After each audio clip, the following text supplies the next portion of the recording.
Ilutan sa tanan, karon na napunta sa bahin sa to kinaugan sa tong kaigsunan ni Kristo. Kani siya usa ni siya ka managat kanang sa iya pagpanagat mura po siya isda nga gahi madakpan kanito. Kanami taong na nangagat silang bahin sa pulo pero maglikay-likay. Muna siya nga mura po siya isda nga gahi makuha. Pero ang plano sa Ginoo magwaon sa nakuha din siya. Kaya katong na time na nag-share si pastor ito, mura din siya nakaikiyas. Nakapaminaw niya sa pulong, o kato na time, nagsugod ang iyang pagpangalaga niya sa Ginoo, kaya nakabalo sa kamaturan. O diha po nagsugod ang iyang kadasig sa pagpangalaga. Bisan man duha ang ilang anak, gagmay, pero magpulit-pulita na ko ang ilang kinabuhi nga, magpuli-puli sila sa pagpangalaga, magbantay ang isang ngalagad. Na-bless ko silang kinabuhi ba? Grabe din ang iyang pagtutut niya sa bulaton sa Ginoo. Walay baba ang ilang mga anak, ang ilang mga problema, makita na po na walay payo silang ngalagad.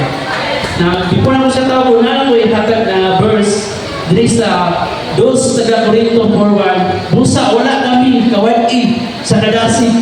Kaya ang Diyos sa iyang kaluoy naghatag man kanamo niining mao pagpangalaga. Na blessing ko siyang pagpangalaga uban yung pamilya nga dasi kay sila. O padayon ako diri sa 2 mga taga Corinto, gisalikoy namo ang tanang kinako o makaulaw mga buhat. Wala kami manlimbo o magtuloy sa pulong sa Diyos. Mga kinabuhi kami diha sa hayag sa kamatuoran at tubangan sa Diyos. O among di pa nagkamutan na ang mga tao wala ikasaway ka namo. Na bless kayo ko siya kinabuhi kay sa iyang pagpangalaga karon. Kung sa iyang kalibutan ka sa unang na binuhatan, wala na dyan ako nakita na balik siya. Na bless kayo ko na kanabitaw mo siya sa pulong, makaupan ako siya. Kung ano sa ba, una din sa share sa pulo. Kung na-bless ko, o karoon ang matawagon, atong kaigsunan, o sa pulis siya ka Matso, o handsome, and dark, Apple, kapakahan. Amen! Hallelujah! Salamat kayo sa Ginoo ng grande kong endorse ni Sir ba. Kompleto ba yan? Nang hindi ka mo tago nga ngani nga ministry kay isa na tool nga trabaho ni dahil nga ministry dito ba kay lahat ng kahina mahal ka paglingaw pastor na wapo lingaw ito ay ko na pwede posisan o bipot o kiniyakong si Anton Linson Brasigong kayo sa ginatawa ba maraming salamat kayo sa Ginoo nga iyang ihatag nga video ginawa salamat sa Ginoo tungkol maayon sa kinabuhi sa tungkol sa mga magsulay salamat kita kisulayan tidak ako maraming salamat po sa Ginoo kung sa kumagi mo sa kinabuhi sa grasya ang ihatag na mo Adonai no kay nai pantat ako bro pantat pilit sa Ginoo no salamat kayo sa Ginoo nga ihatag no ako yung tulong sa Ito na ihaw. Motor ni siya rin sisiri ganyan nga sakit kaya tulong. Duwato bila ka tulong mo na ang turan. Mo na yung dala ng kaluwasan kayo ano. Dito sa Hebrew 4:12 kaya ang tulong sa Dios buhi gamanan ug mas hain pa kay sa espada na tunay sulag. Mudulot kini sa hilagman sa kanak sa espiritu ug hantod sa mga kanutaan o sa utok sa bukog na sayod niya nga ang butang Ginoo na o pangandoy sa mga tao sayod kita Ginoo sa kinabuhi matubig namin ug Mr. Din walay matago o nagpaikson wagi matago sa Ginoo no?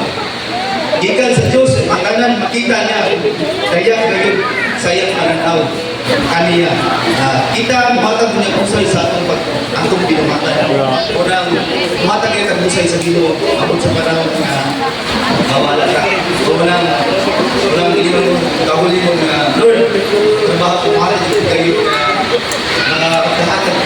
makahatag yung higayon nga hapon na ito nakaabot ko sa luhaton sa Ginoo salamat magtugan kaya sa busog na yung na katabang yung ngayon sa Ginoo nga kanon na kita nga salamat sa Ginoo salamat sa Ginoo nga bubong ka panahon tutugan ko at ano naman gimay Salamat po ang kaibigan po na ito yung kalaugan. Lord, hallelujah, God, salamat Ginoo sa kinabuhi ko para sa iyang pamilya, Lord God. Salamat, Ginoo, na sa siya, Lord God, na iyong dakpan. Namuhat siya, Ginoo, karon, Lord God, sa iyong pagkadasi, Ginoo, dahil kalag siya ng dalang Ginoo, Lord God. Salamat, Ginoo, na sa among mga pagpamalagad, Ginoo, Lord God. Ito mag-aupan, Lord God, na dili iyaga-iyaga ang among pagpamalagad, at Ginoo, dinunanay, Lord God, na dili ang balik dili na ako malikon, Lord God. Ang kaniat ko nga akong mga bulungan kita pinakalimutan, Ginoo. Kung unsa ka na ng Ginoo nga akong gilagahan. Ikaw, tinuod nga Diyos nga akong gilagahan, Ginoo. Dili na mo tayo iagaan, Ginoo. Lord, salamat, Ginoo, sa pamilya. Ikaw mag-bless sa pamilya Abakahan, Ginoo, Lord God. Nga daghan pa sila ang talag. Na-invite diha sa iyong matubangan, Ginoo. Bless yung pamilya, Ginoo. Na tanang balatian, ikaw mag-aayo, ikaw mag-atagpo, Lord God, silang financial sa matag adlaw, Ginoo, Lord God. Lord, yung tanan mo, pero kung di pasalamatan in the name of Jesus Christ. Amen.